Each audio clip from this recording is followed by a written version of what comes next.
Vamos então dando sequência no nosso estudo do livro Evolução em Dois Mundos, de André Luiz, psicografia do Chico e Divaldo Vieira. Nós estamos na primeira parte, capítulo 14, Simbiose Espiritual. Nós vamos tratar hoje de 3 temas, né? Histeria e psiconeurose, outros processos simbióticos e ancianidade da simbiose espiritual. Nós vimos no nosso encontro anterior o tema simbiose das mentes, onde nós falávamos aqui, né, depois de André Luiz ter apresentado para nós várias ilustrações desse processo na natureza, onde nós falamos ali do mutualismo, falamos do parasitismo, né, que acontece entre os animais, que acontece entre os vegetais também, e através desse modelo que ele passa para nós, ou desses modelos, ele traça agora para nós aqui uma orientação a respeito da simbiose das mentes, onde nós temos ali um indivíduo, geralmente desencarnado, que, através de uma influência, de uma conexão mental, acaba interferindo na vida do encarnado, né? Então ele trouxe para nós nesse capítulo, nós nos demoramos bastante nele, né, por causa do interessante conteúdo que é trazido para nós. Fala inicialmente para nós o seguinte, que amedrontada perante o desconhecido, que não conhece, que não consegue arrostar de pronto, vale-se da receptividade dos que lhe choram a perda e demora-se colada aos que mais ama. Então ele fala dos desencarnados, né, daquela mente desencarnada que passa por essa dificuldade de adaptação e através dessa força de atração exercida por aquele que chora, por aquele que sofre, se estabelece então essa conexão em que há essa alimentação mútua dos dois, né, das duas partes que sentem essa perda. Então nós, através dos estudos da doutrina, compreendemos que não sofre apenas aquele que fica, mas também sofre aquele que parte. E esse que sofre, que parte, acaba também buscando, junto com os seus aqui encarnados, essa consolação. Só que é uma consolação, né, uma busca que acaba trazendo bastante prejuízo, né, para os dois, mas em especial para o desencarnado, para o encarnado, que não tem ali a consciência plena dessa ligação. Bom dia, Tic-Tac. Ele fala para nós aqui também sobre outras ligações, não apenas com relação à perda, né?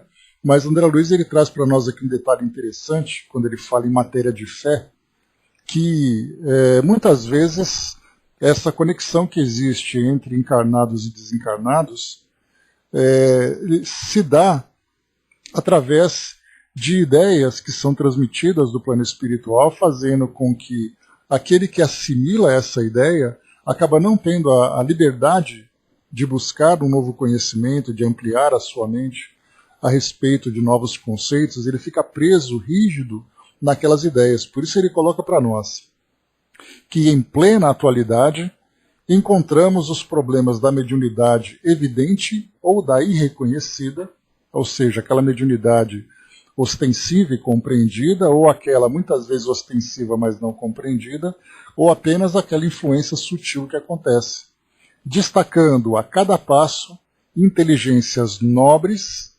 intimamente aprisionadas a cultos estranhos, as quais padecem a intromissão de ideias de terror, ante a perspectiva de se afastarem das entidades familiares que lhes dominam a mente através de palavras ou símbolos mágicos com vistas a falaciosas vantagens materiais.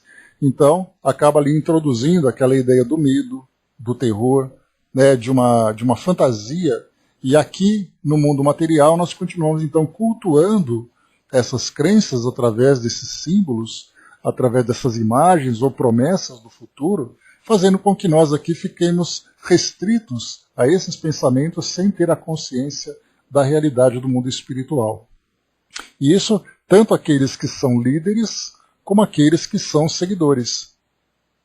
E aí então nós vemos pelo mundo afora, né, situações gravíssimas que acontecem, envolvendo até mesmo guerras, conflitos, mas perseguições, ódios, né, que acabam sendo aí espalhados pelo mundo, exatamente por causa dessa influência, dizendo que aqueles são escolhidos, os outros são rejeitados, isso é pecado, isso é aceito, enfim, são várias e várias ideias dentro desse ambiente religioso, inclusive, como é colocado por André Luiz aqui também, entrando em graves processos de fanatismo por causa dessas ligações, né?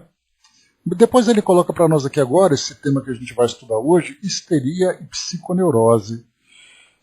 Bom, esse tema, ele acompanha, né, aliás, a doutrina espírita acompanha esse tema há muito tempo, a ponto de nós termos aqui no Brasil, por exemplo, já final do século XIX, começo do século XX, mas principalmente naquela época do século XIX, a fundação de hospitais espíritas que procuravam acolher pacientes que eram tratados, né, dentro da loucura, mas que na verdade eram processos obsessivos. Nós tivemos assim, por exemplo, o Dr. Bezerra de Menezes, antes de desencarnar, então como encarnado, ele escreveu um livro falando sobre a loucura, sobre diversas perspectivas, né? E outros médicos também que começaram a se vincular à doutrina espírita e terem uma melhor compreensão. Então nós poderíamos, nesse tema aqui, né, se tivéssemos feito aqui uma pesquisa histórica, eu até trouxe para vocês aqui um pequeno artigo, né, mas eu não quero me estender muito com ele, mas ele fala aqui sobre um livro que foi escrito, que diz assim para nós, né, o livro ele deixa eu ver aqui, o artigo ele foi publicado em 2015 no jornal chamado Gazeta do Povo, que falava aqui sobre, na seção de Vida e Cidadania, na seção de História. Então ele coloca assim, religião. Livro traça a ligação entre o espiritismo e psiquiatria no antigo Hospital Bom Retiro. Sanatório que marcou a capital na primeira metade do século, ainda mexe com o imaginário da população. O local acaba de ganhar espaço em um livro que resgata a ligação entre o espiritismo e a psiquiatria. Foi um artigo escrito por José Carlos Fernandes. Depois eu posso até colocar para vocês aqui, né, ou ler um trechinho, depois disponibilizar para vocês verem aqui. Como é interessante a gente conhecer um pouco dessa parte da história, que mostra essa grande preocupação que se tem entre a questão da psiquiatria e também da própria doutrina, né, falando sobre influências espirituais, falando sobre os diagnósticos que são classificados, né, como loucura, que classificam, né, o espírito, o paciente com loucura e outros distúrbios mentais, mas que na verdade é o resultado, né, de influências espirituais gravíssimas, né, das quais nós falaremos hoje aqui no nosso estudo. Bom dia, Flávio. O Blas colocou, né, quer dizer, a simbiose acontece não só na matéria orgânica. Pois é, Brasil, exatamente, né? A palavra simbiose significa essa ligação entre dois seres, né, das mais variadas formas. Claro que na natureza nós temos ali a ligação comprovada organicamente, porque você olha ali seres que se sustentam, que influenciam, né, a biologia, a medicina, estuda tudo isso. Agora, quando nós falamos usando a mesma expressão, né, mas falando agora sobre conexões mentais, nós já não temos na ciência terrena uma capacidade de você avaliar essa ligação entre dois indivíduos. Mas quando nós falamos do mundo espiritual, que aí foge, né, a área de pesquisa da ciência tradicional, nós vamos ver então ali espíritos conectados mentalmente, muitas vezes com tal profundidade que não se é possível fazer um desligamento entre essas mentes sem que traga ali consequências gravíssimas para os dois. Então nós já tivemos ali relatos vindos dos espíritos falando que se você desliga, por exemplo, né, um indivíduo que tem uma conexão com o outro num processo de obsessão, você é capaz de matar o encarnado. Tamanha a dependência psíquica em que ele se encontra nesse vínculo simbiótico. Então a gente vê assim que na nossa ciência não é possível fazer essa análise, né? Mas estudando agora essa área mental, especialmente falando da área espiritual, nós já encontramos esses processos que acontecem com mais frequência do que nós imaginamos, né?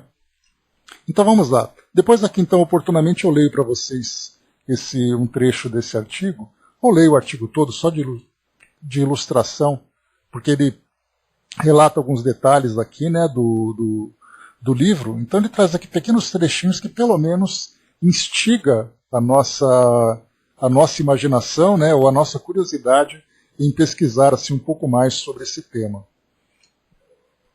Aliás, eu estou lembrando aqui agora, o livro do Dr. Bezerra de Menezes é Loucura sob Novo Prisma. Então lembrando, né, que ele escreveu como médico, ele não escreveu como espírita, muito menos, ou melhor, não escreveu como desencarnado, né, porque ele era médico, e escreveu, claro, né, sob a base, a perspectiva espírita. Então vamos lá, vamos ler aqui o que André Luiz traz para nós. Esse tema é muito interessante. Uma pena que, né, eu, particularmente, não tenha qualquer tipo de experiência ou bagagem para falar desse tema. Nós poderíamos assistir um seminário trazido ali por um psiquiatra espírita que tem conhecimento profundo, trazendo histórias assim das mais curiosas e das mais, muitas vezes até assustadoras a respeito desse tema, né? Mas vamos lá, dentro da nossa limitação a gente vai se aprofundando aqui. Com certeza, André, com certeza. Né? Pegarmos assim, eu me recordo até que eu trabalhava no hospital, e hospital militar, e nós tínhamos ali um oficial que era psiquiatra. Aí depois ele saiu do hospital, ele deu baixa e tudo mais, e aí depois eu assisti uma entrevista com ele no Fantástico, falando sobre o espiritismo. Ou seja, eu trabalhava com um psiquiatra que era espírita, na época eu não tinha essa ligação com o espiritismo ainda, né, mas depois de vê-lo, né, na Associação Médico Espírita aqui de São Paulo, falando sobre a psiquiatria. Então nós percebemos que a Associação Médico Espírita ela começou com médicos psiquiatras, exatamente por essa atenção que se dava à questão mental. E depois nós tivemos então outros profissionais falando sobre a saúde como um todo, né, mas focando principalmente nessa questão da mediunidade. O Brás colocou, já participei de uma desobsessão em que a obsediada ficou com sequela orgânica. Pois é, Brás, tem ligações assim que a gente conhece muito pouco, né? Mas dá para a gente ver a gravidade do que é essa dependência psíquica que existe entre dois seres, né? Mas vamos lá, trazendo para nós aqui então o nosso texto. Histeria e psiconeurose.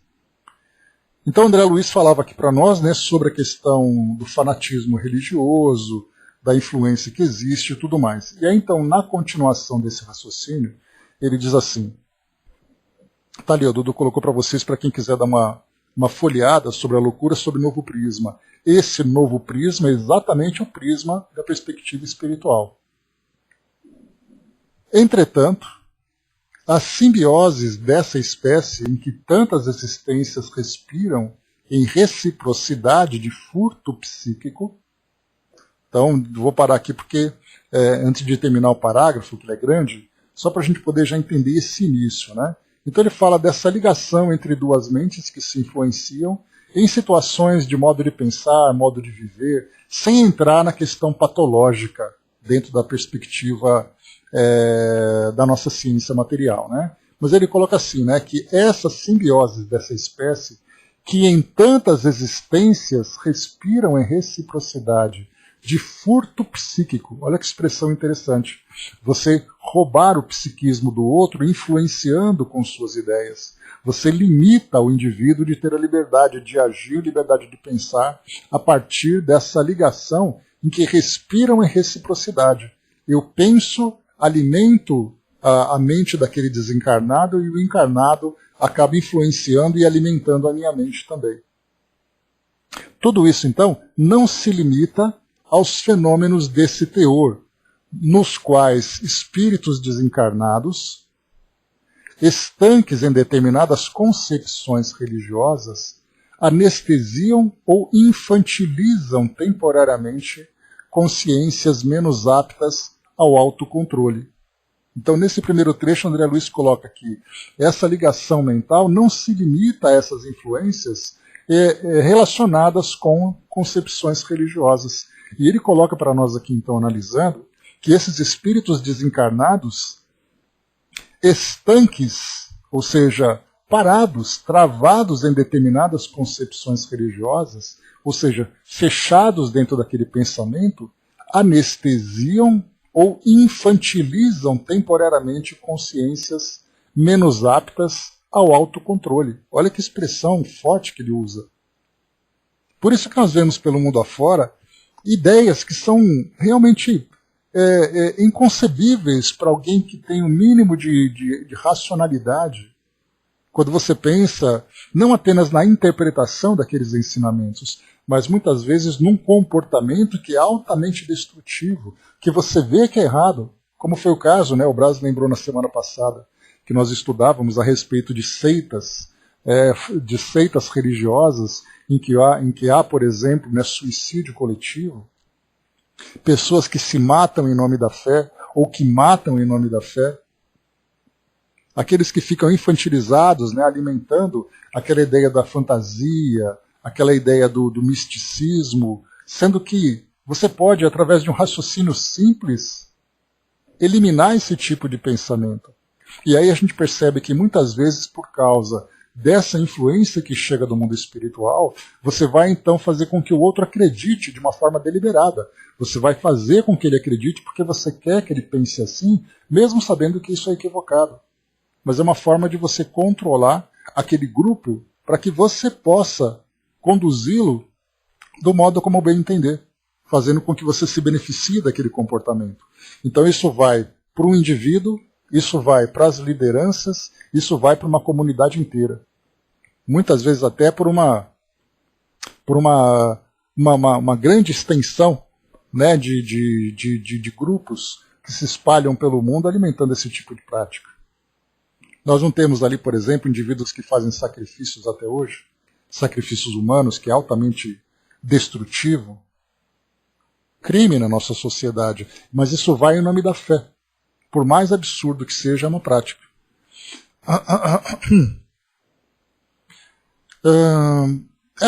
Mas é uma coisa normal, né, Tic Tac? Se nós pensarmos que a religião faz parte da vida de praticamente todo mundo no nosso planeta, né, então a sua vida, o seu comportamento está ligado àquela prática. Não há como desvincular uma coisa com a outra, né? As pessoas querem viver aquilo porque elas acreditam que esse comportamento vai levá-las, por exemplo, à salvação. Então é por isso que a religião é um campo muito sensível, porque ele toca na vida das pessoas de uma forma tão profunda, muitas vezes de uma forma que nenhuma outra prática ou uma outra linha de pensamento na nossa vida cotidiana pode alcançar. Se fala da fé, é altamente perigoso isso. André colocou, né? Então ele está dizendo que a mente do desencarnado pode controlar um grupo? Um só pode fazer isso? Sim, a gente lembra que um só pode fazer isso, né, André? Dependendo da forma como da estratégia que ele utiliza, mas a gente lembra que um espírito nunca está sozinho no mundo espiritual. Ele pensa assim, ele tem aqueles que o seguem, como acontece em qualquer outro processo obsessivo, né? Então, enfim, nós temos ali, né, esse controle mental da coletividade. Exatamente, Braz, magnetismo coletivo. Tem um dos livros de Manuel Filomeno que coloca que a simbiose entre o encarnado e o obsessor era tão profunda que o próprio obsessor informou que se ele se retirasse, o encarnado iria desencarnar. É esse trecho, então, o Flávio, que eu comentei, que eu não lembrava, né, que os espíritos contam, na verdade era esse livro, se eu não me engano, é Bastidores da Loucura. Que a gente lembra que Manuel Filomeno de Miranda é um livro que eu estou muito interessado em estudar com vocês aqui, porque é muito interessante, né? Ou foi o Médico Espiritual, não lembro. Também faz muito tempo que eu li, faz anos que eu li, né? Então, assim, a gente vai, com o tempo, fazer essa programação para a gente estudar. Né? Material não falta, roteiro para nós estudarmos não falta, né? Então vamos em frente. Então ele coloca para nós, né? Deixa eu ver aqui. Antes a Gênero colocou, nós estamos participando de um estudo sobre assunto parecido lá em São Paulo. Né, quem quiser participar é só se inscrever no canal, né? Acontece a cada 15 dias. Tá, então, para quem tiver interesse, né, tá aí o convite. Bom dia, Léo. Então, muito bem, ele fala sobre anestesiar ou infantilizar temporariamente consciências menos aptas ao autocontrole. Então ele falou assim, além desse, né, porquanto se expressam igualmente nas moléstias nervosas complexas, como a histeroepilepsia, em que o paciente sofre o espasmo tônico em epistótono, acompanhado de convulsões clônicas de feição múltipla, às vezes sem qualquer perda de consciência, equivalendo a transe mediúnico autêntico, no qual a personalidade invisível se aproveita dos estados emotivos mais intensos para acentuar a própria influenciação. Vamos traduzir isso daqui. Moléstias nervosas complexas, como é o caso, né, das crises convulsivas, em que o paciente sofre um espasmo tônico em epistótono. Epistótono é aquela condição de contração muscular em que o indivíduo fica arqueado, né? Então ele fica apoiado nos calcanhares e na cabeça, fazendo aquela curva, tamanha a contração muscular que ele tem, seja naturalmente caído, né? Acompanhado de convulsões clônicas, e aí então são todas aquelas contrações de extremidades, né? Os dedos dos pés se curvam, os pés também ficam arqueados, as mãos, os braços ficam arqueados, né? Enfim, temos todos aquele triste comportamento, né, que a gente vê numa crise epilética. Então, crônicas de feição múltipla, né, vários tipos de contração vão acontecendo, às vezes sem qualquer perda de consciência, equivalendo a transe mediúnico autêntico. Então nós temos ali, né? Só para a gente fazer aqui uma leitura. Bom dia, Sonja. Eu separei para vocês aqui uma definição rápida. Diz assim para nós, né? Convulsão tônico-clônica. É aqui um site de medicina que diz assim: tipo de convulsão que envolve perda de consciência e contrações musculares violentas. A crise epilética geralmente é causada por epilepsia, mas pode ter outras causas, como nível muito baixo de açúcar no sangue, febre alta ou acidente vascular cerebral. A convulsão tem duas fases. A perda de consciência ocorre primeiro e dura cerca de 10 a 20 segundos. É quando aquela pessoa perde a consciência, ela cai no chão e começa a ter aquelas convulsões, né? Por isso que ela cai, ela perde completamente a consciência, se desorienta e tem a queda. Seguida de contrações musculares que costumam durar menos de 2 minutos. Muitas pessoas têm apenas uma convulsão dessa natureza durante a vida toda. Outras podem precisar de medicamentos anticonvulsivos diários para prevenir a recorrência. E aí depois ele começa a falar para nós aqui sobre estatísticas, tratamentos, sintomas e tudo mais, né? Mas o detalhe que a gente percebe é que, para a medicina, qualquer tipo de comportamento relacionado à mediunidade, ele é tratado pela psiquiatria. Então você tem um indivíduo, por exemplo, que ouve vozes, que vê vultos. Rapidamente ele é enviado, então, para o psiquiatra, que faz um tratamento medicamentoso, porque ele é tratado, então, de uma pessoa que sofre de alucinações. No caso, nós temos também casos da neurologia e da psiquiatria, nesse caso para a neurologia, né, quando fala sobre crises epiléticas. Mas nós já tivemos relatos de André Luiz, também da própria Dona Ivone, né, que falava, né, de casos em que um espírito atacava violentamente um encarnado num processo de obsessão e ele entrava em crises convulsivas. E aí, então, nessas crises convulsivas, entendia-se como um problema neurológico, e não como um caso de obsessão. Foi aí, então, que a psiquiatria entrou em cena ao se vincular com o espiritismo, criando hospitais psiquiátricos. Nós temos vários, né? Aqui perto da minha casa tem um, inclusive.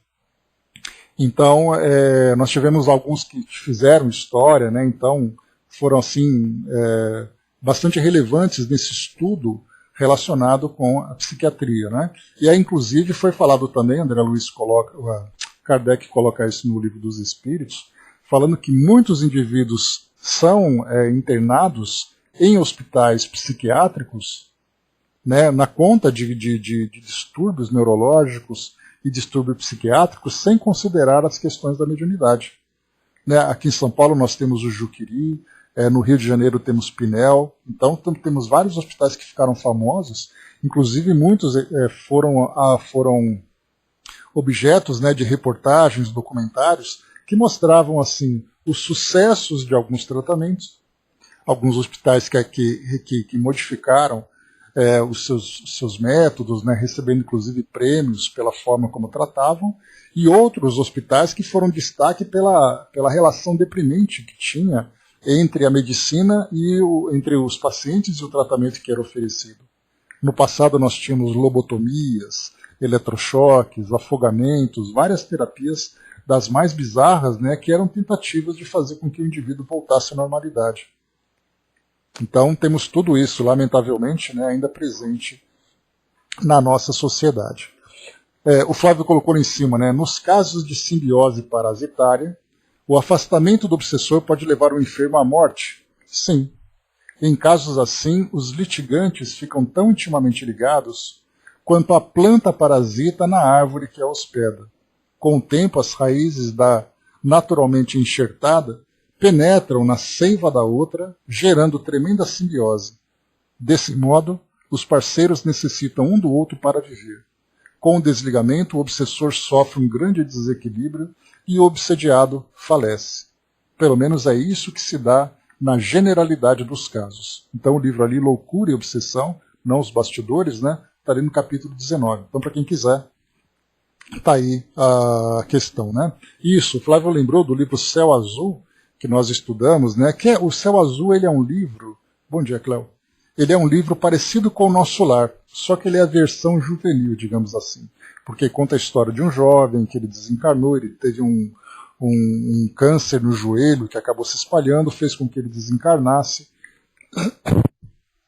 E aí, então, no plano espiritual, ele foi para uma colônia de jovens e começou a participar, né, de trabalhos bastante parecidos com o André Luiz, fazendo essas excursões de auxílio, estudos e tudo mais. Então teve um caso em que era ali um espírito do passado que reencarnou no presente numa jovem, que ela tinha ali uma limitação intelectual e ela tinha crises convulsivas recorrentes, que era exatamente ali o resultado desse processo obsessivo.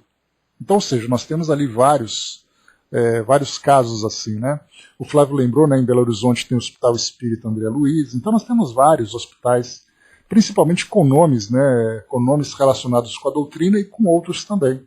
Então nós temos o Hospital Psiquiátrico Mahatma Gandhi, aqui perto da minha casa é São João Batista, se não me engano, temos ali Caibarchuta, dando nome ao hospital também, enfim, se vocês colocarem ali no Hospital Psiquiátrico Espírita, vocês vão encontrar vários nomes ali percebendo, né? E aí vamos ver que o tratamento desses hospitais, além do tratamento medicamentoso, que é natural e necessário, né?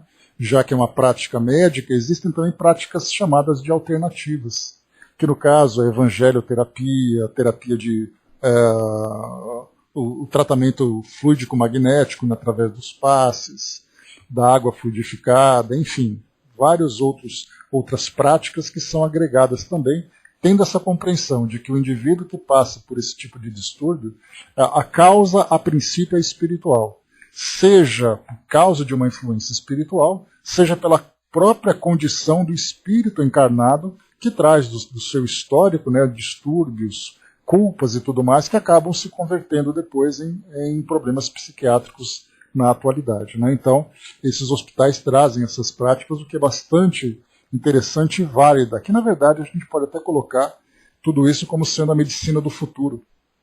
Porque independente ali do indivíduo ter um distúrbio psiquiátrico, ele na verdade vai ter também ali, se você vai para o hospital fazer um tratamento neurológico, um tratamento oncológico, um tratamento clínico qualquer, as práticas espíritas vão tratar do espírito, enquanto a medicina vai tratar do corpo. Né? Então, se a gente lembra, conforme Emmanuel traz para nós que não existem doenças, mas existem doentes, então o espírito também é tratado. Então a gente vê isso como a medicina do futuro, de fato. Né? Obrigado, Flávio, pela citação em cima. A Angelina lembrou, no jornal Clube AME, né? Poderá participar pessoas da área de saúde ou não. Está ali, pessoal, a indicação para quem quiser se aprofundar um pouquinho mais nesses casos. Mas vamos em frente. Então ele fala para nós sobre, né, esses casos da epilepsia, então, que mostra para nós aqui, né, todos os sintomas característicos, mas que é colocado para nós, né, às vezes, sem qualquer perda de consciência, equivalendo a transe mediúnico autêntico. no qual a personalidade invisível se aproveita dos estados emotivos mais intensos para acentuar a própria influenciação. Ou seja, quando o encarnado, que é alvo desse tipo de influência ou desse tipo de ataque, quando ele passa por aqueles desequilíbrios emocionais muito fortes, por causa de uma briga, por causa de uma grande decepção e tudo mais, ele acaba ficando vulnerável, sendo então ali potencializado através dessas influências. E aí então provoca essa crise que é vista apenas ali como um estado neurológico. E continua. E na mesma trilha de ajustamento simbiótico, somos defrontados na Terra, aqui e ali, pela presença de psiconeuróticos, são pacientes, doentes, da mais extensa classificação, com diagnose extremamente difícil, entregues aos mais obscuros quadros mentais, sem se arrojarem à loucura completa. Então, se nós pegarmos ali o livro de classificação de doenças, nós veremos ali vários tipos de doenças psiquiátricas e também neurológicas. Bom dia, embaixador. Que nesse caso os médicos classificam pelos sintomas aparentes, mas que na verdade trazem ali causas muito mais profundas.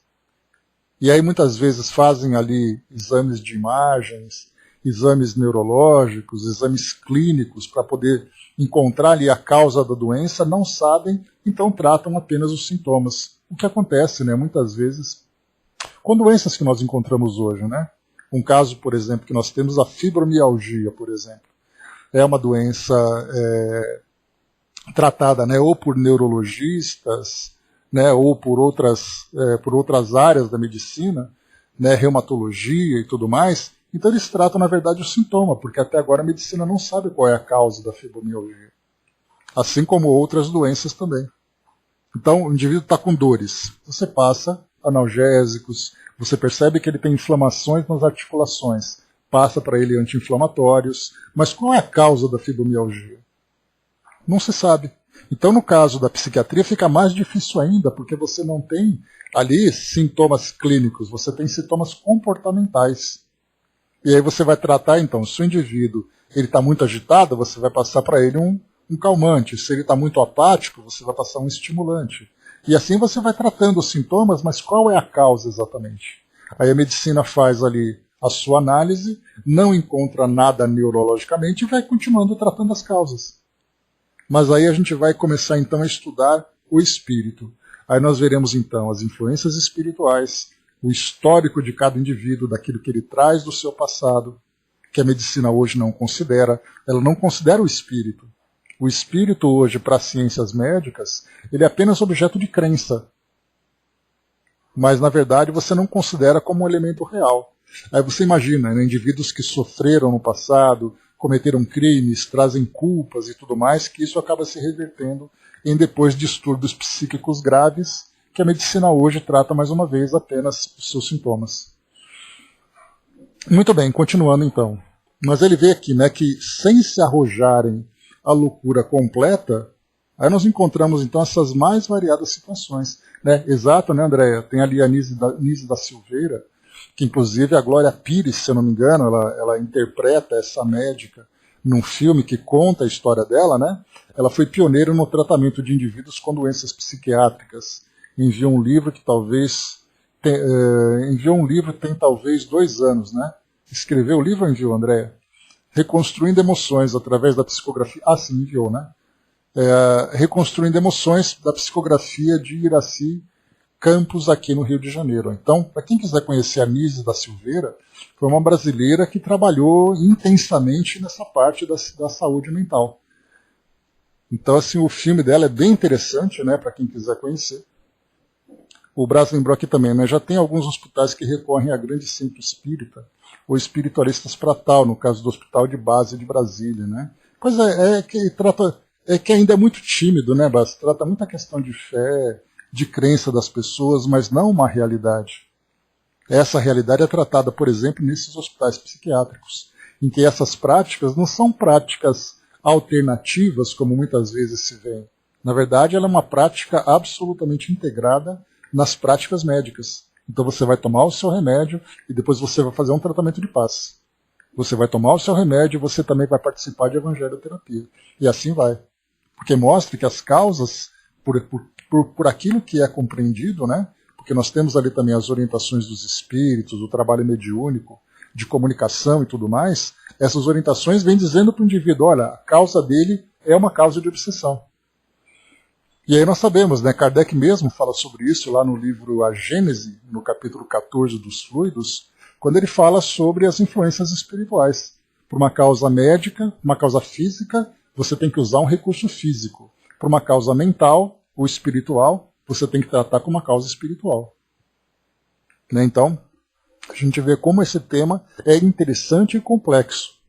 É uma pena que a gente não tenha realmente ali à nossa disposição alguém para falar com mais propriedade sobre tudo isso, né? Mas certamente seria ali para nós algo bastante curioso. Continuando.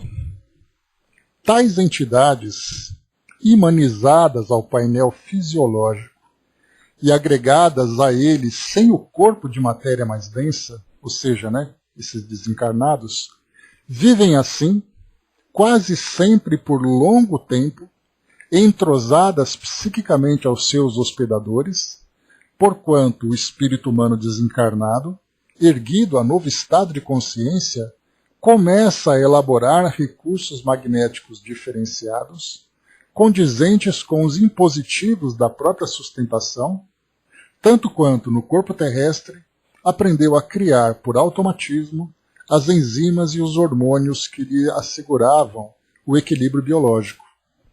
E, impressionando o paciente que explora, muita vez com a melhor intenção, subjuga-lhe o campo mental, impondo-lhe ao centro coronário a substância dos próprios pensamentos que a vítima passa a acolher qual se fossem os seus próprios.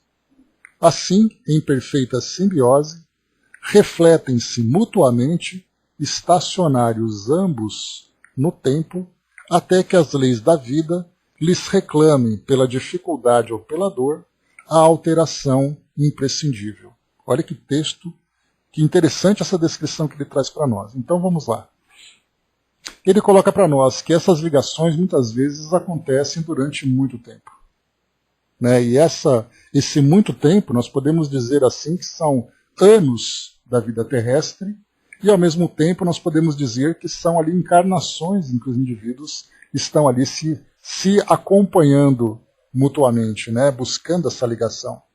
Então ele coloca assim que o próprio espírito ele começa a elaborar recursos magnéticos diferenciados. Da mesma forma que nós aqui no corpo físico, nós produzimos as nossas enzimas e os hormônios que são ali necessários para o nosso equilíbrio biológico. E o espírito, nesse caso, ele trabalha com esses recursos magnéticos. São forças que ele absorve, forças que ele irradia, e a gente percebe que cada indivíduo, dependendo do seu estado evolutivo, ele vai encontrar ali um certo nível dessas forças magnéticas, da mesma forma que também a qualidade dessas forças. Então o espírito, que é um obsessor, ele vai irradiar ali, vamos dizer assim, um campo fluídico, ou os fluidos que ele vai irradiar, estão ali imantados com a qualidade de acordo com o seu pensamento, de acordo com o seu modo de ser. Se você vai pegar ali um instrutor espiritual mais evoluído, ele vai irradiar também ali energias, né, fluidos, também com uma qualidade diferente. Fazendo uma comparação daquilo que nós estudamos de André Luiz, né, em outros livros aqui dele, ele falava, por exemplo, né, daqueles obsessores, ele falava, era o caso, por exemplo, do livro Libertação, que nós estudamos, né, aqueles obsessores, aqueles espíritos que eram chamados de trevosos, mas na verdade são espíritos bastante atrasados, e ao mesmo tempo nós tínhamos aqueles espíritos que vinham de planos mais altos, que irradiavam ali, né, um magnetismo completamente diferente daqueles outros. Então cada espírito no plano espiritual ele vai se habituar àquele tipo de comportamento, aquele tipo de pensamento, aquele tipo de vibrações. Então ele vai irradiar e vai absorver aquilo para a sua própria sustentação. É o caso que nós temos aqui hoje. Se nós estamos acostumados a viver de um determinado modo, nós vamos nos sentir bem se nós estivermos naquele local, com aquelas pessoas, tratando daqueles assuntos. Para um vegetariano, por exemplo, não tem coisa pior do que você ir numa churrascaria com alguém que fica ali pegando pedaços, né? E eles vão chamar de cadáveres, indo para lá e para cá, e ele se sente mal. Da mesma forma, uma pessoa mais sensível, que vai, por exemplo, num hospital, que vai num necrotério, alguma coisa assim, ele vai perceber que aquele ambiente ele vai chamar de um ambiente muito pesado.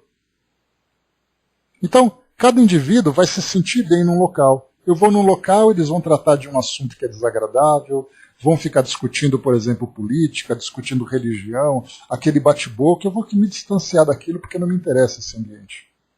Mas aí eu vou para um outro local que vão tratar de um tema que me agrada. Aqui nós não estamos falando de coisas, de temas que são melhores ou piores. Nós falamos de temas que nós gostamos ou não gostamos. Existem coisas que para nós são claras, né? Você vai num ambiente negativo, num ambiente onde o clima realmente é ruim, você se sente mal. E é o caso, por exemplo, né, de você ir para um local onde existe ali toda aquela promiscuidade, aquelas drogas, né? Para quem não gosta, por exemplo, de você vai na rua e vê aqueles encontros, né, dos chamados batidões, né? Onde acontece de tudo por aquilo que nós vemos, né, nas reportagens e tudo mais, é um ambiente que a gente se sente mal. Mas tem gente que gosta. Ao mesmo tempo que você vai numa festa, tem festa que você gosta e tem festa que você não gosta. Então a gente percebe que sutilmente, dentro desse campo invisível que nos envolve, nós também estamos ali elaborando os nossos próprios recursos magnéticos. E, portanto, nós vamos buscar essas energias, alimentar essa energia em nós, naquelas pessoas que também pensam e vivem da mesma forma. Então, até aí, muito bem. Por isso que ele coloca para nós. O espírito humano desencarnado. Vamos reler aqui para a gente agora contextualizar a partir desses exemplos. O espírito humano desencarnado, erguido a novo estado de consciência, começa a elaborar recursos magnéticos diferenciados, condizentes com os impositivos da própria sustentação. Então, ele vai produzir e buscar os fluidos que vão dar para ele o equilíbrio que ele quer, ou o bem-estar que ele procura. Tanto quanto no corpo terrestre, aprendeu a criar, por automatismo, os enzimas e os hormônios que asseguravam o equilíbrio biológico. Então a gente vê, né, aquilo que o nosso corpo precisa para manter o equilíbrio. Então eu vou ter ali um nível hormonal, eu vou ter um nível enzimático, que vai fazer com que eu tenha uma boa digestão, eu vou ter um bom sono, que eu vou ter um bom equilíbrio e tudo mais. Quando então, mulheres principalmente, né, quando sofrem essa descompensação hormonal, só elas sabem, quer dizer, nós também sabemos, né? Mas elas sabem muito mais o que significa tudo isso, o que é essa diferença, esse problema hormonal. Por isso então, se você não está naquele nível que te dá o equilíbrio, você sofre as consequências disso. E ele continua. E impressionando o paciente que explora, aí já começa a falar da simbiose, né? Porque ele então não se encontra, ele precisa de uma qualidade vibracional, de uma qualidade fluídica para ficar bem. Se ele está então vinculado com o encarnado, o que ele vai fazer? Ele vai fazer com que aquele encarnado vibre na mesma frequência. E só o fato dele buscar essa ligação por uma questão de dependência já mostra a dificuldade que o espírito tem de manter um padrão mais elevado, um padrão mental elevado. Ele tem uma dependência emocional, ele tem uma dependência psíquica, ele tem ali ligações de sentimentos destrutivos com o passado. Muitas vezes ele faz isso, como é colocado por André Luiz, né? Impressionando o paciente, muitas vezes com a melhor intenção. É o caso, por exemplo, né, que eu desencarnei, aí eu tenho ali a minha família, e eu então, para cuidar da minha família, entre aspas, eu fico próximo a ela. E aí então eu vejo a minha família sofrendo, em vez de eu falar para ela assim, né, eu vejo alguém da minha família sofrendo. Em vez de eu dizer assim, olha, levanta a cabeça, eu estou vivo, confie em Deus, segue firme, né, viva a sua vida de um modo produtivo e tudo mais, eu faço o contrário. Ela está sofrendo, então vamos sofrer junto, porque eu também estou com saudade e tudo mais, né? E ele faz isso com a melhor intenção. Só que nesse caso, ele subjuga o campo mental dessa pessoa que é influenciada. E ele impõe, como é colocado para nós aqui, ao centro coronário, e aí então é o ponto de ligação desses centros, né, de forças que André Luiz coloca para nós, ele impõe nesse centro coronário a substância dos próprios pensamentos que a vítima passa a acolher, qual se fossem os seus próprios. Então, através desse centro coronário, existe a ligação mental entre os dois, encarnado e desencarnado, e a vítima não tendo consciência dessa influência, porque o encarnado, invigilante, ele se torna muito mais vulnerável a essa influência do que o contrário. O encarnado, para influenciar o desencarnado, é um caso assim, digamos, uma minoria, em que o encarnado tem ali um pensamento muito intenso e o desencarnado, em desequilíbrio e completamente inconsciente da sua realidade, sofre essa influência.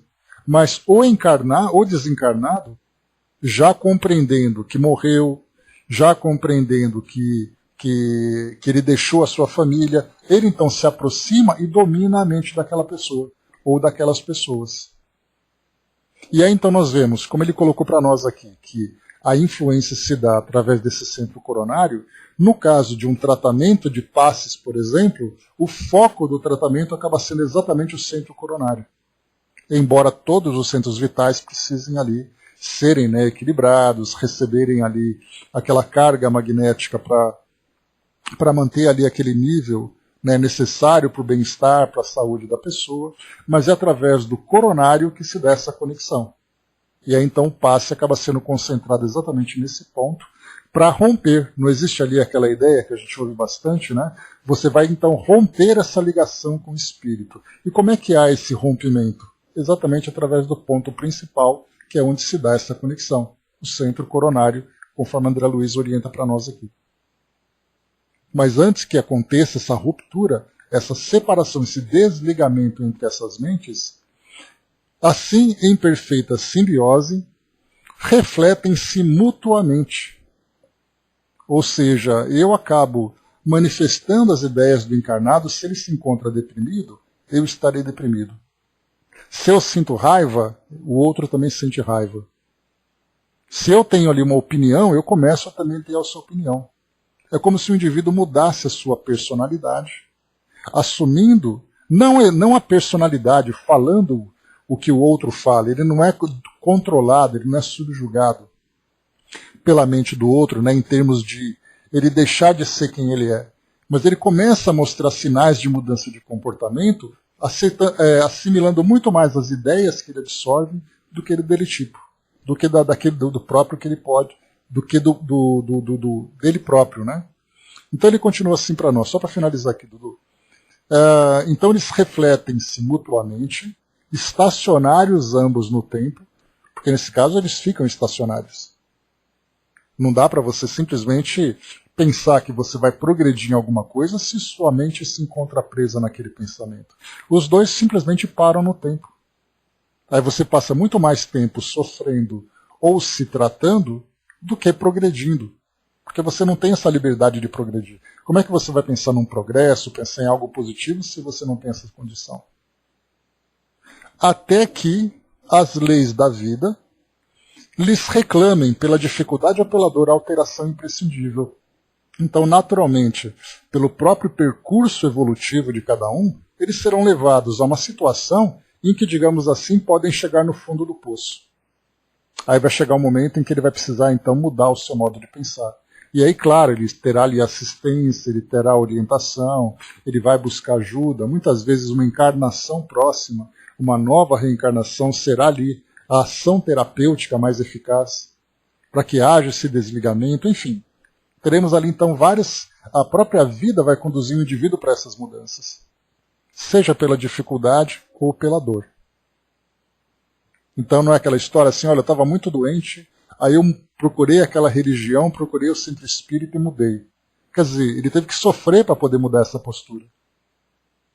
Ele não foi por iniciativa própria, então a maioria, infelizmente, acaba sendo levada pela dor. Não existe ali pelo amor ou pela dor? Então muitas vezes vamos pela dor. Então Dudu colocou ali, né, nesse tipo de obsessão a pineal é bloqueada, ou pode ser, Dudu, sinceramente eu não sei como funciona nesse processo espiritual. O que a gente sabe ali é que você rompe essa ligação através desse fluido, você substitui naquele centro vital o fluido existente, digamos assim, contaminado, por um fluido de uma qualidade superior, e aí então há esse desligamento. Mas aí nesse caso a gente lembra que, como é uma orientação básica, e agora a gente começa a fazer a conexão entre as coisas, quando você fala para alguém, olha, você vai fazer um tratamento de passe, mas é importante que você estude, que você faça ali o seu trabalho em casa, que você use ali um tipo de recurso, como por exemplo um trabalho voluntário, que mude sua vibração, seu modo de pensar, porque senão você volta ao que estava antes. E é exatamente isso, você recebe então o passe, mudando a qualidade dos fluidos naquele centro vital, e aí então você continua com o mesmo comportamento, você vai novamente contaminando. E aí então você vai se recontaminando com aquele fluido negativo, fazendo com que essa conexão volte a acontecer. Então você tem ali o tratamento externo, que é você receber essa assistência fluídica, e você tem o tratamento interno, que é exatamente a reforma íntima que tanto se fala. E aí então a gente percebe que isso não é uma orientação vazia, uma orientação apenas dogmática, uma prática apenas que é orientada num centro espírita, por exemplo. É, na verdade, uma terapia efetiva e necessária. Que o indivíduo realmente modifique a sua qualidade mental, porque é através dessa mudança de sintonia que ele vai então sair daquela ligação anterior. Agora, com relação à glândula, com relação à forma como os espíritos trabalham, além dessa mudança de qualidade, isso sinceramente não sei te dizer. O Osmar colocou, eu quando me lembro, né, com tristeza ou saudade de alguém encarnado, costumo orar por ela. Né? Eu tenho aqui uma passagem, Osmar, só para poder endossar esse comentário que você trouxe. Deixa eu pegar rapidamente aqui. Aqui, só um instantinho.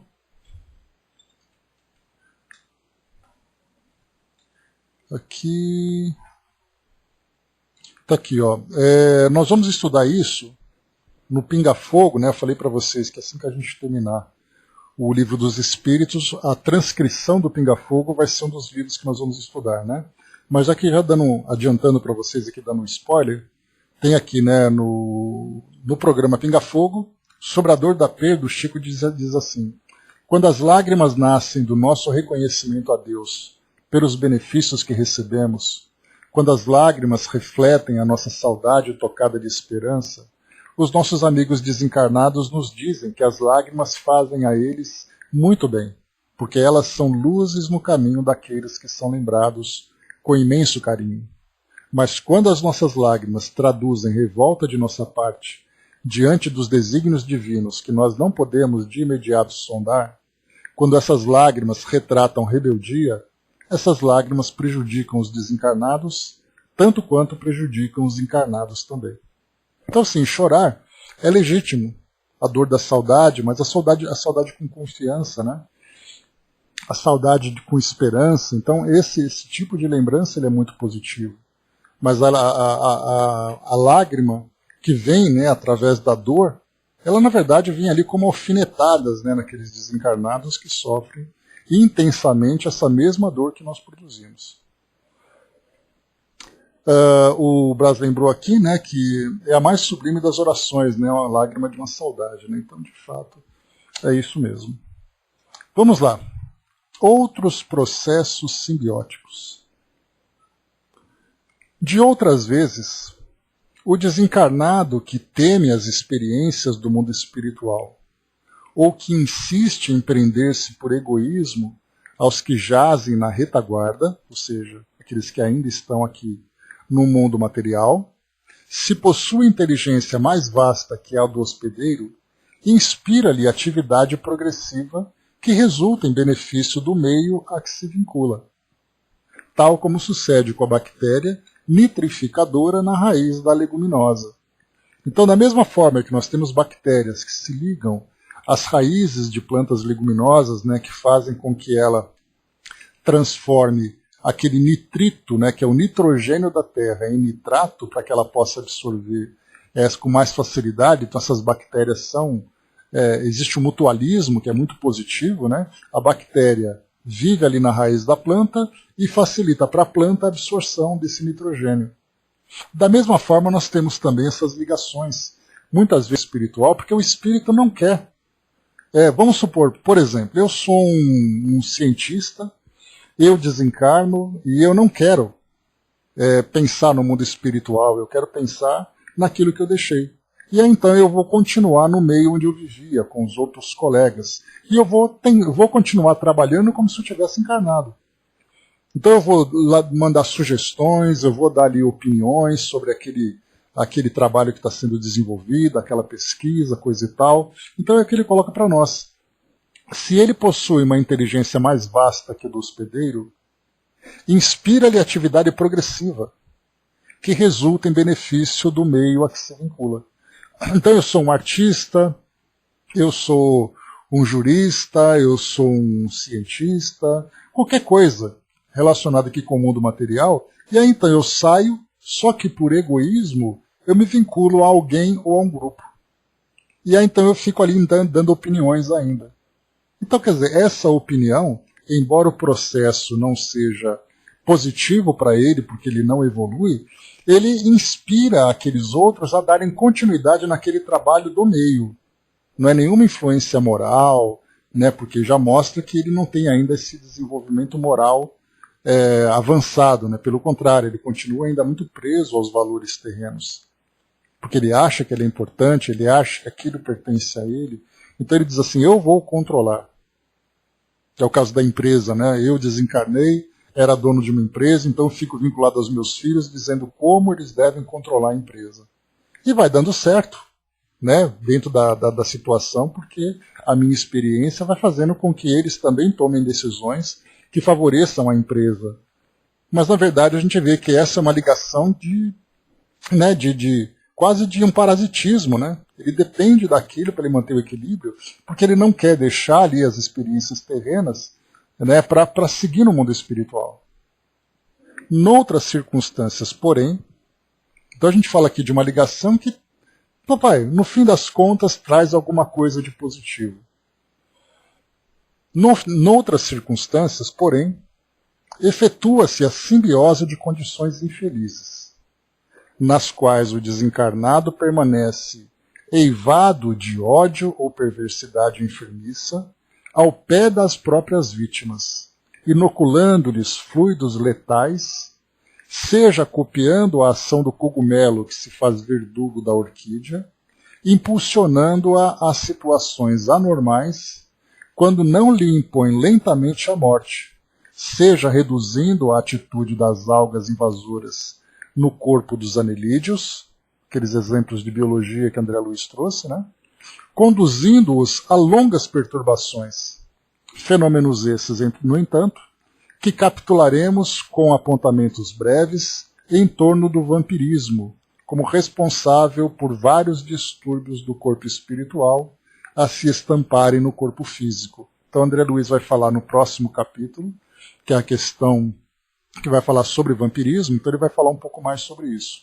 Mas aqui, a princípio, o que ele coloca é que, bom, de uma forma prática, o livro Libertação, onde nós tínhamos Margarida, que ficava naquele quarto, com obsessores que ficavam 24 horas por dia transmitindo para ela aqueles fluidos letais, fazendo com que ela definhasse gradativamente.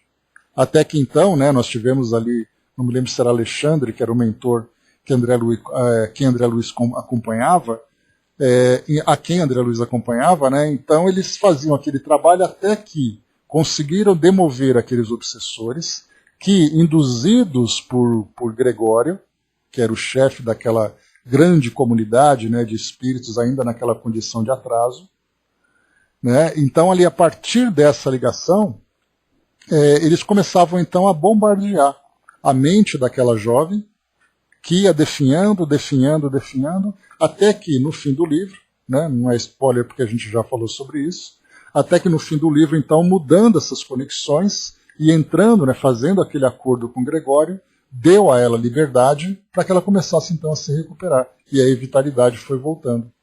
Então nós vimos na prática, naquele relato de André Luiz, exatamente esse tipo de conexão que existe entre o mundo físico e o mundo espiritual dessa forma de perseguição, de ódio.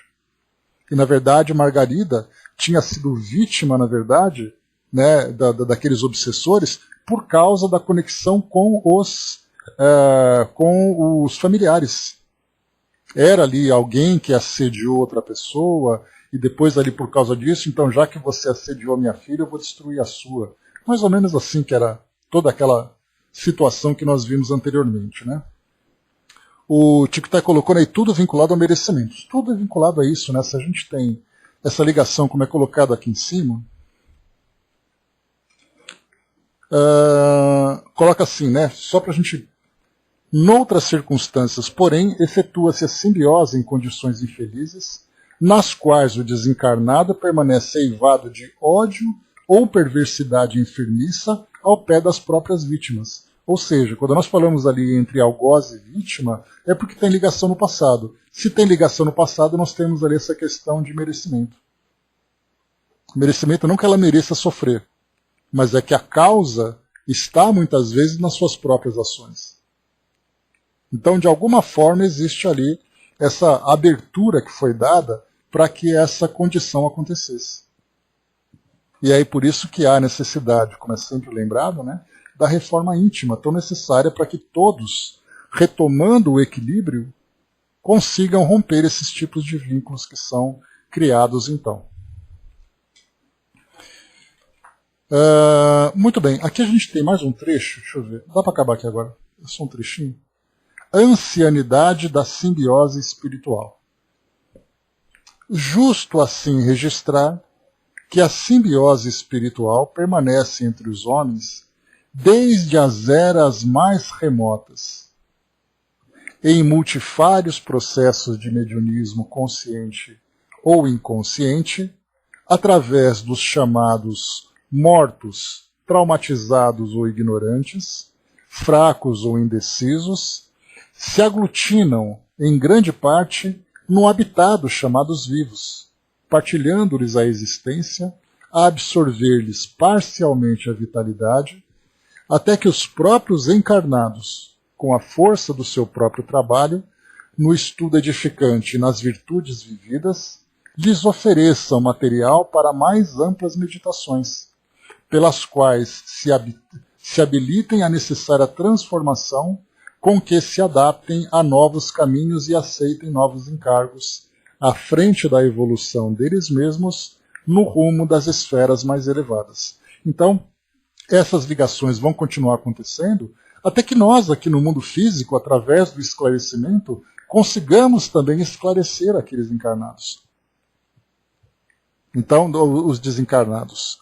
Então, é a força do próprio trabalho, é o estudo edificante, né, e nas virtudes vividas. Então, é o trabalho no estudo e nas virtudes vividas. Você se esclarece e pratica. Para que isso faça com que você, através de meditações mais profundas, possibilite essa transformação para que a gente busque, então, novos caminhos. E então há essa mudança conjunta. Quantas vezes, né, num trabalho de desobsessão, o espírito falha, né? Eu tenho ódio daquela pessoa e eu vou acabar com ela. E depois de um tempo o espírito fala, tá bom, já vi que ele mudou, então eu vou deixar ele em paz porque ele já mostrou que mudou alguma coisa. Então temos esses tipos de ligações, né? Então aqui, meus amigos, aqui Pedro Leopoldo, 16 de março de 58, então a psicografia do Chico, a gente lembra, né? Se é Uberaba, é Valdo Vieira, se é Pedro Leopoldo, é através do Chico, né? E esse livro, a gente lembra da característica dele, cada capítulo foi escrito por um médium, e depois então eles juntaram tudo e montaram um livro. Não só esse, mas outros livros também. André colocou, né? Então quem tem que mudar primeiro são os encarnados, porque eles não têm condições disso. Todos têm condições de mudar, né, Andréia? Mas aqui nós encarnados que permitimos essa influência. Nós somos, nesse caso, os envolvidos por essas vibrações, porque os encarnados... o tipo de obsessão que existe do mundo físico para o mundo espiritual, ela é menor do que a que vem ao contrário, porque os desencarnados, tendo ali mais consciência dessa condição, percebendo a vulnerabilidade pela ignorância, né, e pelas viciações que nós ainda trazemos, É uma ligação que vem muito mais do mundo espiritual para o mundo físico, mas nada impede que haja também o contrário. Então, se nós nos esclarecemos aqui, nós vamos então criando essa proteção em torno de nós, pela mudança de conduta, pela nossa mudança mental e tudo mais, né? Então, o que recomenda André Luiz é que, se há o processo de obsessão vinda do mundo espiritual, o encarnado pode, através da transformação interior, romper esse tipo de ligação. E aí cada um, então, segue seu próprio caminho. Como nós já vimos também, né, no caso do próprio Libertação, naquele caso de Margarida que eu trouxe para vocês, que eu lembrei, que recordei aqui com vocês, o trabalho foi feito no mundo espiritual, mudando ali o pensamento daqueles obsessores, apesar do trabalho que estava sendo feito, né? Muito bem, eu vou então, só para a gente finalizar, eu vou ler para vocês aqui aquele artigo, né, que eu comentei aqui do Hospital Psiquiátrico, só para a gente finalizar e aproveitar esses minutinhos que faltam aqui para o nosso estudo. Tico Teco lembrou ali, né, a felicidade tem preço, né, um preço para cada um. E para muitos, né, Tico Teco, o preço é muito alto, pelo fato do tamanho do desvirtuamento que ele acabou escolhendo para ele próprio. Então ele vai ter que chegar de volta, seguindo aquela ideia que eu trouxe, aquele pensamento que eu sempre trago, né, que a vida conduz aquele que o aceita e arrasta aquele que o nega. E aquele que nega muitas vezes sofre um arrastamento bastante doloroso.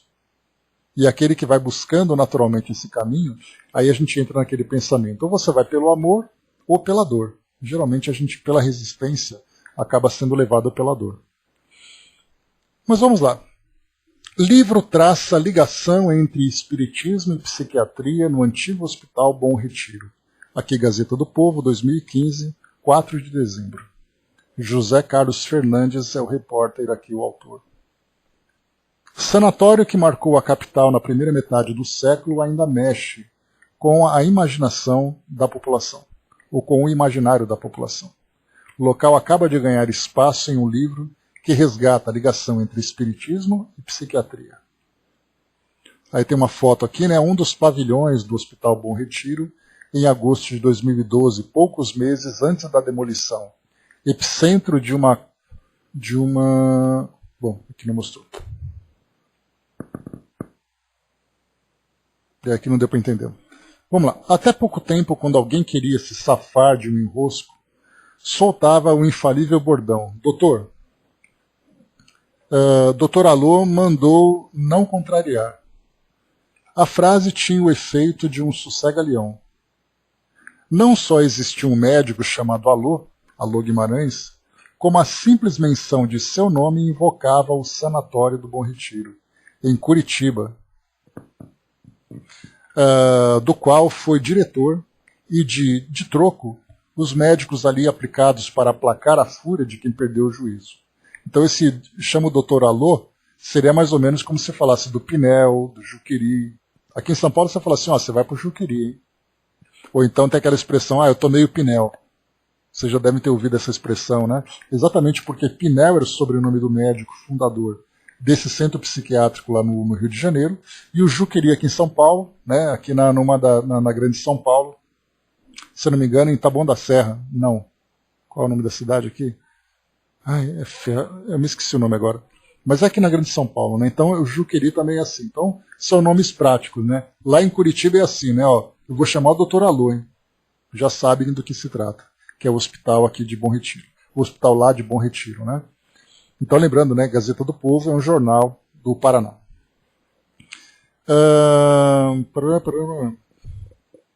Então ele diz assim também, né?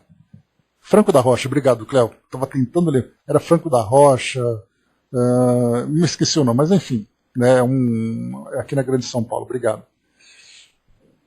Então, como simples menção do seu nome, invocava o Sanatório do Bom Retiro, em Curitiba, do qual foi diretor, e de troco, os métodos ali aplicados para aplacar a fúria de quem perdeu o juízo. Nenhum local mexia tanto com a imaginação dos curitibanos e moradores da redondeza. Assim permanece. Do rodapé ao cabeçalho. O médico Alô Guimarães, um dos marcos da história do Hospital Bom Retiro, não cabe numa caixinha, como se diz no popular. Na mocidade foi jornalista, tirando dos eixos uma carrancuda Gazeta do Povo. Deu-se na década de 1940, a mesma em que assumiu com honras de Estado o setor de psiquiatria do Paraná. O nome de Alô era menos divertido e solene quando saía da boca do escritor Austrégésilo Carrano, autor de O Canto dos Malditos, livro que deu origem ao longo Bicho de Sete Cabeças, ao longa, né? Bicho de Sete Cabeças, da qual o médico saiu chamuscado. A obra chegou a ser retirada das livrarias pela família. Pois quem gosta de histórias das melhores não deve esquecer que Alô não é o único personagem impagável nessa saga relegada à descrição dos rodapés, mesmo merecendo os cabeçalhos. Segundo a pesquisadora Andréa de Alvarenga Lima, Alô não era espírita, era maçom. Entrava nas igrejas católicas, mas não ajoelhava, e tinha livre trânsito na rica e culta federação que mantinha o Bom Retiro. Exótico estava sempre em boa companhia. Sobrenomes capazes de fazer abrir as melhores cristaleiras, como Leprevoski, Ferreira da Costa e Tourinho, também participavam desse núcleo seleto pelo qual transitavam ervateiros, poetas intelectuais, não raro casados com filhas de Maria. Sentadas nos bancos da catedral, elas ouviam que as piores condenações estavam reservadas àqueles com quem dormiam e a quem seus filhos pediam bênção. O surpreendente é que esses acordos, ditos da ONU, tenham demorado tanto a chamar atenção e a serem estudados. A tragédia que se abateu sobre o prédio histórico do Bom Retiro em 2013, por ironia, acordou a Curitiba, que ignorava sua veia kardecista e o que isso possa significar. Campo Minado. O antigo Hospital Bom Retiro permanece em estado de demolição. É campo de guerra para ambientalistas que não engolem seu desaparecimento. Tem 20 mil metros quadrados de mata em 50 mil metros de terreno. Nascentes de rio e, quando em funcionamento, 700 pinheiros do Paraná. A construção, que não recebeu proteção do patrimônio municipal ou estadual, seguiu o modelo dos sanatórios do início do século passado. Poderia ter parte de sua fachada preservada, ao menos. Paralelo à arquitetura, era marco de uma certa mentalidade psiquiátrica. Em maio de 2013, a demolição do Hospital Bom Retiro, plantado desde 1945 no bairro, ao qual emprestou seu nome, não provocou um protesto à moda do que fazem agora os estudantes paulistas, mas causou impressão. Fez-se luto nas redes sociais, trocas de farpas entre autoridades e ativistas do patrimônio, pichações nos muros pediam que o alvará de demolição fosse queimado em praça pública. A grita foi sem sucesso.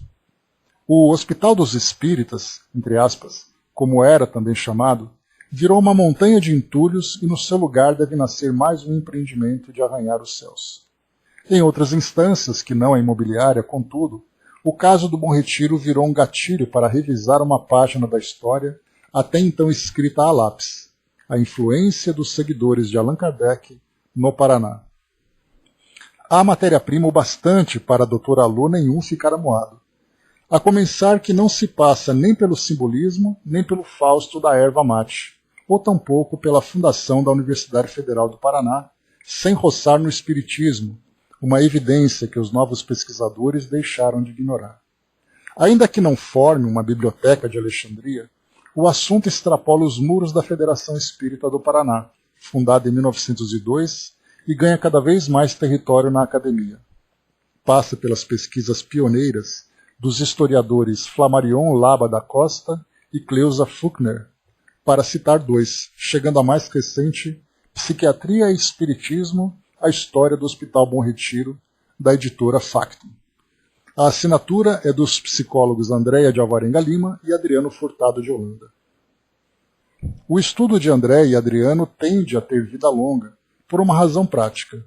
Em vez de servir a uma única especialidade, bem a gosto da pesquisa acadêmica, serve um banquete completo, em que história, psiquiatria, religião e imaginário traçam as pernas e andam de braço dado. É saboroso como, a despeito dos incrédulos, o assunto pede. Parte dessa proeza se deve ao percurso de linhas tortas palmilhado pela autora. Historiadora de primeira formação, Andréia de Alvarenga Lima tentou pesquisar outro templo da psiquiatria no Paraná, o Hospital Nossa Senhora da Luz, para a monografia de conclusão de curso. Sua descrição do que aconteceu é desafiar o mais evoluído dos médiuns. Eu queria escrever a história da loucura em Curitiba. Me achava o Michael Foucault, mas faz 2 dias de pesquisa e abri a boca a chorar. Desabei. Conta. Desistiu. Mas o assunto não desistiu dela. Nos anos 2000, graduado em psicologia e membro de um grupo de pesquisa liderado por Adriano Furtado de Holanda, da Universidade Federal do Paraná, deparou-se com pelo menos 2 emergências, para as quais não tinha mais desculpas. Primeiro, estudar as relações entre psicopatia e religião. 2. E o lugar onde tudo se condensa. Em vez do Nossa Senhora da Luz, o Bom Retiro, cujos membros do corpo técnico, numa conspiração, não só dividiam com ela a sala de aula, como lhe tilintavam as chaves dos arquivos do hospital. Ver tudo aquilo te esperando é enlouquecedor. O toque foi lá em cima, brinca, sobre o que sentiu ao ver aquela fileira de arquivos de ferro forrados de atas, fichas e prontuários, ali acumulados ao longo de mais de 60 anos.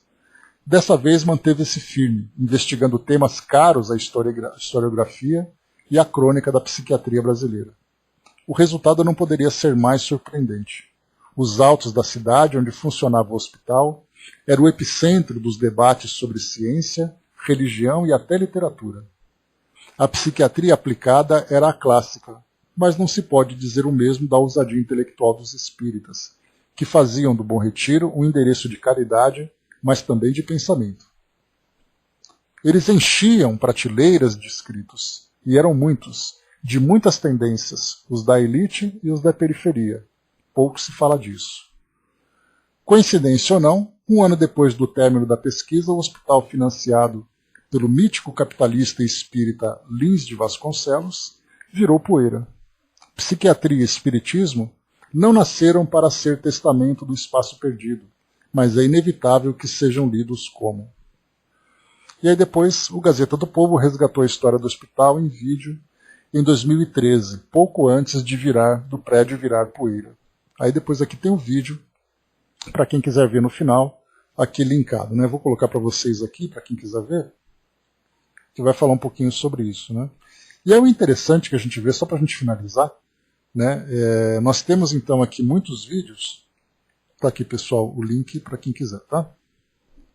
É só vocês clicarem, depois autorizar o Pautalk sair para um espaço externo, né? E aí vocês conseguem ver o vídeo lá no finalzinho, no linkzinho, no final da reportagem. Então é muito interessante que a gente vê não apenas as práticas que são fora, né, que são assim um pouco fora do tradicional da medicina, mas as histórias daqueles que desencarnaram. Né? Então o hospital fica assombrado, pessoas que ficam vendo e ouvindo ali gritos e gemidos e coisa e tal. Né? Então tem ali muitas e muitas histórias. Então eu só peguei essa reportagem para trazer para vocês aqui, no caso dessa repórter, né, que escreveu o livro, que ao vasculhar ali os prontuários, certamente ela encontrou ali nas prescrições dos pacientes, né, os tratamentos que eram aplicados. Nós falamos da década de 1940, quando lobotomia e eletrochoque eram práticas comuns, mas também ali, por ser um hospital que tinha ligação com a doutrina espírita, também essas práticas de desobsessão, de fluidoterapias e todas aquelas práticas que nós comentamos agora há pouco. Né? Mas enfim, esse é o nosso histórico. Para finalizar, Amigo do Bem trouxe para nós aqui uma mensagem, obrigado pela presença aqui com a gente hoje. Diz assim, né, sobre aquela questão que o Osmar pôs lá em cima, né, a respeito da lembrança dos entes queridos. A saudade é natural, pois a vivência com familiares, amigos, animais, é natural acontecer. Quando Jesus falou, deixai os mortos enterrar os vossos mortos, nos ensina nesse momento que a vida continua como espírito, e esse não morre. O que morre é o corpo físico. No futuro, paulatinamente, vivos serão mantidos compreender. No futuro, paulatinamente vivo, será permitido compreender o porquê da saudade que sentis hoje. O amigo do bem. Né? Então, o porquê, até mesmo, né, a gente vê que até mesmo a saudade que se sente, ela tem uma causa, que nem sempre é apenas ali a convivência, mas são raízes mais profundas. Né? Então, no futuro, teremos condições de fazer essa análise. Né? Obrigado pela presença aqui com a gente hoje. Então, meus amigos, é isso. Finalizando por aqui o nosso estudo, nós finalizamos então aqui mais uma vez esse capítulo que trata da simbiose mental. O nosso próximo tema, na quarta-feira, será vampirismo espiritual. Então, capítulo número 15, será esse o tema para nós. Nós falaremos sobre parasitismo nos reinos inferiores. André Luiz sempre trazendo para nós aqui uma base a respeito da nossa biologia, né? Para entendermos de um modo mais prático. Depois ele fala transformações dos parasitas. Depois ele coloca transformações dos hospedeiros. Depois obsessão e vampirismo. Infecções fluídicas. Parasitas ovoides. Parasitismo e reencarnação, terapêutica do parasitismo da alma. Exatamente isso aí, tá? Então, quantos temas interessantes para a gente estudar sobre essa questão, né, do vampirismo agora. Entenderemos um pouco melhor a respeito dos processos obsessivos. Pois é, André, é verdade, né? E só para a gente lembrar, nós estamos no capítulo 15 agora, vampirismo espiritual, depois nós entraremos em mecanismos da mente, mediunidade e corpo espiritual, sexo e corpo espiritual, alma e reencarnação, e depois corpo espiritual e religiões. Aí depois vem a segunda parte, né, que para muitos é a parte mais animada, né, que vai falar sobre a vida no mundo espiritual, literalmente. Né? Então essa segunda parte, a linguagem dos espíritos, a alimentação, a volitação, a vida social, matrimônio e divórcio, conduta afetiva, determinação de sexo, olha que interessante, para uma nova encarnação, né? Predisposições mórbidas. Então, quer dizer, terminando aqui a primeira parte muito mais conceitual, digamos assim, a segunda parte já é mais